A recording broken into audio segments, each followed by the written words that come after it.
What's going on, guys? Welcome back to LOI Fan TV. In today's video we're going to be doing our starting 11 prediction ahead of Ireland's trip to Hungary in an international friendly. Ireland are of course on the back of their first ever win under Stephen Kenny. Obviously we picked up a nice 4-1 win over Andorra last week. We're going on, this game is going to be a much bigger test than the game last week. Of course Hungary are preparing for Euro 2020 themselves. They were drawn in the group of death alongside France, Portugal and Germany, so they're looking ahead to that. It's a huge opportunity for Stephen Kenny to get back-to-back wins. It would give us a huge boost. Of course it would, beating a team of Hungary's profile. That is a big stepping stone from beating a team like Andorra, and it would seem like we're starting to possibly head in the right direction. But as I said, we're going to be doing our starting 11 prediction. I was quite off with last week's video with my prediction for that game. I was quite off with a good few of them, so I'm going to hopefully get it a little bit more accurate this week. If you do want to enjoy the video, please do drop a like on it down below. It is really appreciated if you can do that, and please do subscribe as well. So yeah, let's jump right into the video. In goal is a tricky one.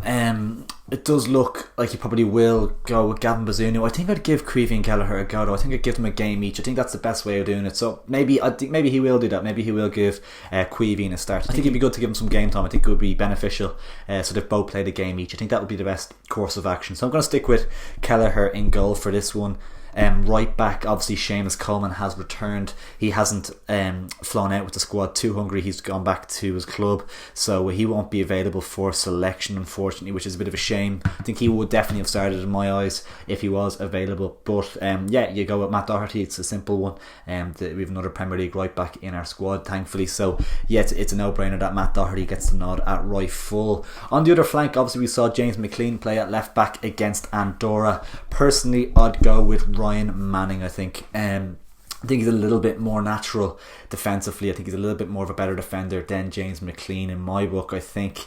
And I think this game we might be on the back foot a little bit more than we were against Andorra. Maybe I think Kenny knew we were going to have a lot of the ball, and maybe that's why he started McLean at left back against them. I think he will go with Manning for this one. In terms of the centre back partnership, I think I'd stick with the same.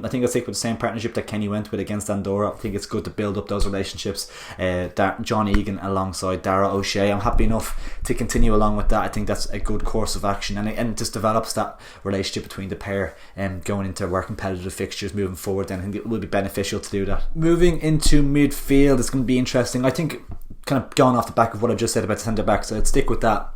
In terms of the kind of double pivot in midfield, I think I'd stick with Josh Cullen and Conor Horahan. Develop that relationship, develop that partnership between the pair. I think I'd stick with the two of them in CDM alongside each other and just kind of pulling the strings a little bit. I thought they had flashes of good signs against Andorra, and Jason Malumbi maybe might get a look in for this one, maybe give us more legs in there over one or the other to freshen things up. So maybe I wouldn't be surprised to see Jason Malumbi get a start in the double pivot position, but I think I'd go with Josh Cullen and Conor Horahan. Moving into our front four, then obviously I believe we're going to set up similarly to the Andorra game with a 4-2-3-1. I think that looks like that's what Kenny's going to do from now on. On the left hand side, I'm going to go with Daryl Horgan. I was really impressed with him when he came off the bench against Andorra, and if Ronan Curtis gets near this pitch, he's a dusty baller. He's so bad.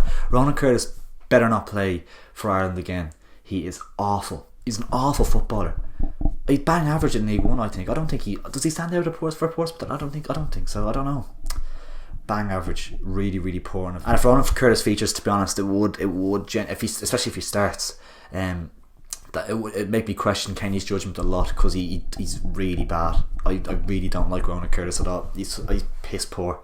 There's someone else that's piss poor as well that we'll get on to in a minute. But yeah, on that left hand side, Daryl Horgan looked brilliant when he came on, head and shoulders above Ronan Curtis. Ronan Curtis's miss, oh god, shocking. Daryl Horgan's ball in for a night's goal was excellent. He took his goal well as well. So yeah, I think it's no brainer. Get Daryl Horgan on that left hand side, cutting inside on his right foot, and he gives us a lot. I've been impressed with him whenever he's played for us, really, Daryl Horgan. So yeah, he's definitely deserving of a start in this one, I think. Moving into the number 10 position, there's a couple of different options here. I'm going to go with Jamie McGrath. I think it's more of just, I'd love to see him get a go from the off in this one. I really want to see Jamie McGrath get a start and let us show us what he can do. I think he can offer so much in that number 10 position, and he's a natural number 10 in there as well. I'd love to see him get that opportunity to play in this game. I'm not 100% sure if he will. He probably won't. I'd imagine he will be on the bench, I'm really hoping Jamie McGrath gets the opportunity to start this game. On the right hand side then, I've gone with Jason Knight. I know he is more of a midfielder, more of a central player usually, but on that right hand side you could see his quality from wide areas. He put a couple of really nice balls into the box. I think Darrell Horgan's goal, he got the assist, and he was absolutely robbed of an assist from James Collins, who we'll get onto in a second. Don't you worry about that. But yeah, Jason Knight, I thought was good against Andorra. The odd time lost the ball a little bit sloppy, but that happens when you're 19. You want to encourage him to try things on the ball and to be experimental and to trust himself, because he has got so much ability on the ball. So yeah, Jason Knight for me on that right hand side offers us a lot in terms of he can deliver a ball, and there's a lot to be said for that when you're looking at Ireland. Sometimes there's a lot to be said for a player who can put a decent ball in the box, and he works hard. He get up and down the line, give us something defensively as well. Obviously, if Hungary have a lot of the ball, he'll give us protection. I got him on that right hand side of the front four. Up front then, as I just kind of briefly mentioned him there, James Collins, he's another one. Similar feelings towards him as I do for Ronan Curtis. He better not start this game. I think he will, but oh my god, he's so bad. His first touch is terrible. He can't finish, man. James Collins. How on earth is he starting games for Ireland? It really, the mind boggles. I know people will point to him being the only one in the championship that's scoring double figures, and I actually do say fair enough to that, because that is a valid point. I'll take it on board. But when he plays for Ireland, he's terrible. He's not a bad option off the bench the odd time maybe, but his first touch, everything, he's just off. He's awful. And the way I look at it as well, if we give the likes of Troy Parrott and Adam Ida opportunity, there's only going to be benefits from that long term. Their ceiling is so much higher than James Collins. James Collins is probably operating at the highest potential of his career right now, and that says a lot. And then if we're wasting the shirt by giving it to James Collins and to Ronan Curtis, I think give it to the younger lads that are, their ceilings are higher, much higher. Troy Parrott, that first goal he got, took it so well, and that's the man I'd go with. He deserves to lead the line, I think, after that performance. I know he's playing a little bit deeper in that game, and he was able to drive at the defence from deep, and I don't mind dropping off and dropping into pockets of space and collecting the ball. Maybe Jamie McGrath going in beyond him at times, but I think Troy Parrott's earned the right to lead the line in this game, scoring the brace against Andorra to win us the match. I think he's more man of the match as well, of course. I think he's earned the right to lead the line, and I know maybe an outball, the target man, he's going to go with a James Collins for this match, but I think Troy Parrott, his ceiling is so much higher than a James Collins. You can see, obviously it was a tricky season for Troy, everyone knows that, there was no hiding that, and he hasn't hid from it himself, he's been honest about it, but you can see the kid has so much ability, just so much potential. He really does. You can see it in the way he moves with the ball, and the confidence he has. Building up his confidence can be crucial for us, and if you can get that playing that confidence going on a regular basis at club level, he's going to be a smashing footballer. 19 years of age, we kind of got a bit of ahead of ourselves a little bit, I think, in terms of what we expected from him. And 19 years of age, really dug us out. I love the way he just went and got the ball, took the game by the scruff of the neck. Really, I love that about him. Shows that bit of attitude, bit of a personality that we need in the final third of the pitch. And for me, Troy 100% starts up front in this game. Adam Ida, probably a case for as well. I'm not sure if he's fully fit at the moment, to be honest with you, because I was surprised not to see him start the Andorra game. I don't think he's fully fit, to be honest. That's a concern I have in regards to Ida. I'd love to see him get some minutes off the bench, no matter who starts up front in this one. It'd be great to get him back into the mix 100%.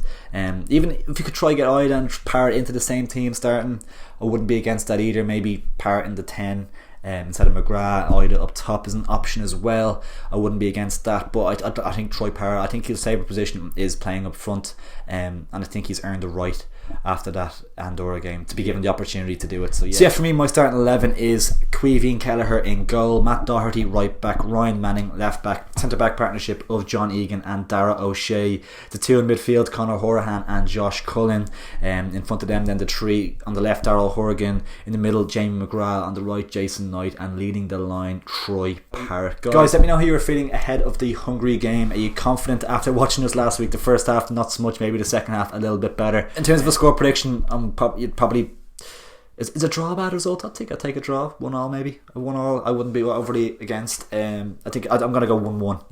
I think that'd be a decent result.